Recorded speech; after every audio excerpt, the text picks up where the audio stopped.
First time I met Bob. He was actually our first territory manager back in the early 50s. Bob came to work for Mingleloss in 1958. When I was a young guy. I was about 15 years old. We go back really before I was born.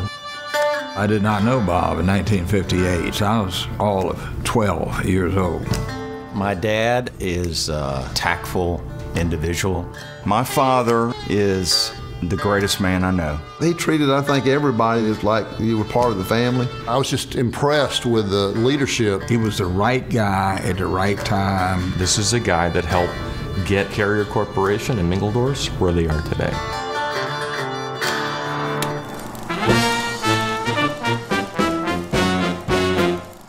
The first World's Fair in New York was 1939, 1940. My folks got me this season pass. I bet I went 25 or 30 times that summer. I remember Carrier had an igloo there. And they had two guys explaining what air conditioning was.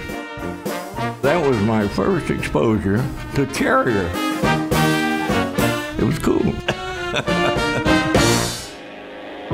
The enemy had scored a devastating blow at Pearl Harbor, but it was a blow from which we would recover. I joined the Navy on my 17th birthday, tail end of World War II. So really, some of us young guys were afraid the war was going to get over before we could get in, you know. I was in the Navy about a year and a half and got the GI Bill of Rights and got 3 years of college out of it and graduated in engineering at the University of Miami, Florida. And then came to Atlanta and went to work with an original Carrier distributor contractor that was franchised in 1936. And so we learned the business from the contracting point of view. They transferred me to Macon, Georgia to sell a retail contract for the company and go out and find dealers to become residential Carrier dealers. He had to go out and take plumbers and electricians and convince them that he could actually make money in the air conditioning business. When he did that, he had almost a moral obligation to make sure they were profitable. It was a fun time in the business, really was. You know, our family vacation shouldn't have taken more than about 8 hours to drive, and it seemed like it took about 12 to 15, because we would stop at each dealer going down 75 on our way to Florida and have to visit every time, you know, with everybody. You felt like you were creating something by helping this person build his business. He built the foundation in the company. Yours truly and David simply came along and kept adding bricks.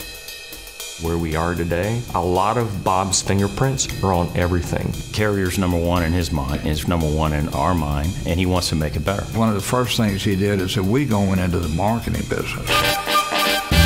Advertise, advertise, advertise. We all thought Sears was going to blow us out of the business. As the controls business evolved, here comes commercial controls. So then that leads us into the supply business, which then led us into the net revenue parts business. And so that's how the company began to evolve into all of these different things. Bob, to me, is Mingledorff in a lot of respects. Bob took us from $7 million when he became president in '69 to $100 million. I could not have accomplished what I did without a lot of help. I've been accused of people say, well, Mingledorff is like the Microsoft of air conditioning. Mingledorff was built on the theory that if you help a man become successful, you don't have to worry about sales. To be honest, we just rode a wave. They flipped a coin and we lost and ended up being a distributor. Now they would say we're the Amazon of air conditioning. I think that he's helped us grow a lot, keeping me kind of focused on which direction our company really needed to go. He would either get in his car and come down, or he was a phone call away. I started at Mingledorff's in the summer of 1978 as a teenager. The day I was going away to go to college, he sat me down and he said, I just want to really thank you for your service, and I want to challenge you to finish what you start. And later, when I got out of college, I was thrilled to come back with the company, but that to this day, 40 years later, still sticks out of my mind about Bob Kesterton.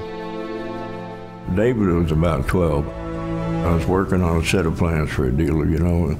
It was late at night, you know, and David looked at me and he said, I will never, ever, ever do what you're doing right there. Guess what?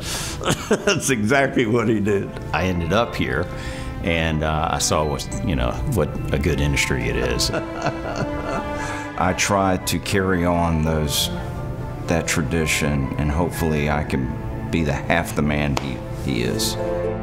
Proud of both of them. Proud of both of them, which most of my wife should get credit for, really. He's got a real concern for people, no matter where you are or who you are. He can talk to me like a son. Our mission statement, our focus is about our customer, and that permeates the company today. And he started it, really. He started that. Bob always took the time to develop the relationship and understand and listen. Bob is a class guy. He wants everybody to be successful. Bob is probably the nicest person I think I've ever worked with. He loves our customers. He loves people. He actually mentored me, just a wealth of knowledge for me. He always loved to teach and to share his knowledge. We became an informal partner with the guy, you know. It's unbelievable.